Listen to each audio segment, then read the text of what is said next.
Can you talk a little bit about how you made the jump from small business into running for a Senate seat, and what skills applied for maybe some small business owner out here who may be wondering how they can engage in local or statewide office, and then also what didn't apply.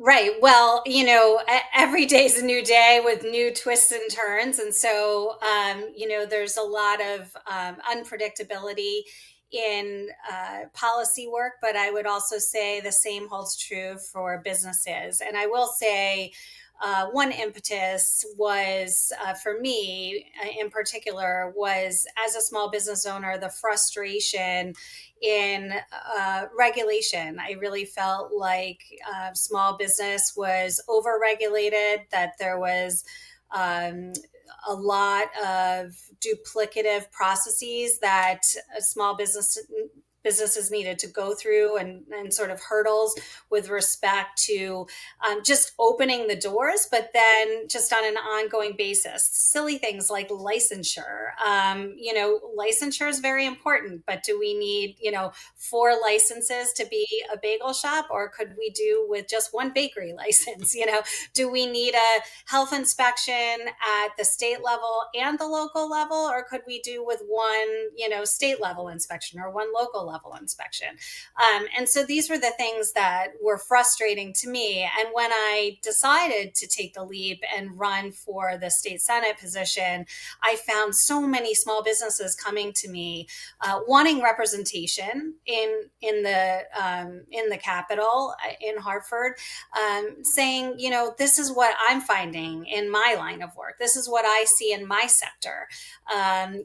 This is what we could be doing to expand growth in this sector, in this industry. And so it became a passion of mine.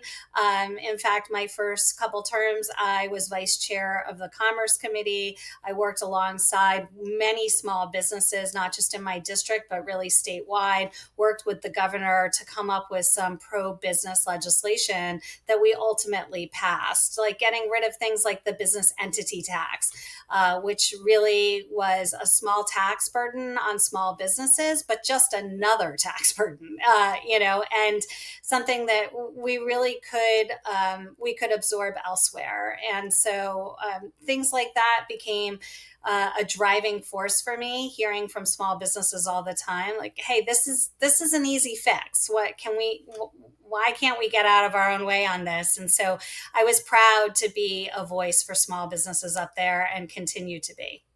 I just want to ask the follow-up question, and I can't tell you how sympathetic I am to what you're talking about. I'm a son of small bookstore owners. My wife owns a jewelry store, and the Democratic Party should be the party of small business. The small businesses connect to the communities, job creators.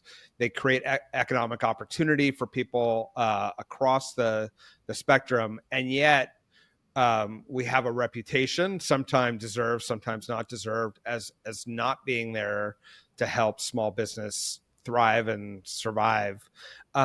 What's your sense for what the Democratic Party needs to do better in order to better, first, most importantly, support small businesses and the crucial role they play in our economy, but second, just connect and have the trust of small business owners? Yeah, I don't know where this reputation came from along the lines that somehow we've become the party that's anti business. We are really the pro business party. As you said, if you really look at the legacy of Democrats, it's this legacy of opportunity and, creating opportunities where maybe they hadn't existed before. Certainly for minority populations, getting more females involved in the workforce.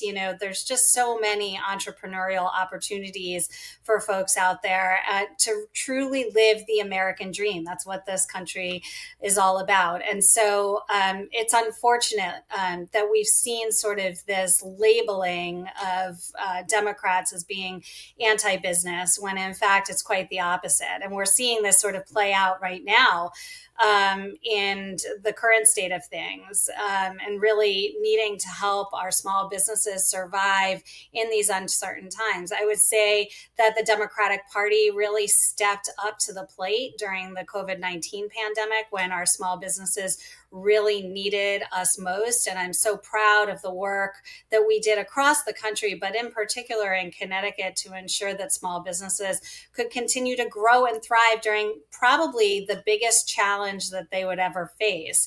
And so, I think what we need in the Democratic Party in terms of just small business and thinking about how to help our economy grow and thrive is really just more pragmatic progressives, thinking, listening to folks who are experiencing this, boots on the ground, but also taking our own experiences, lived experiences, and bringing those to the table to really get things done.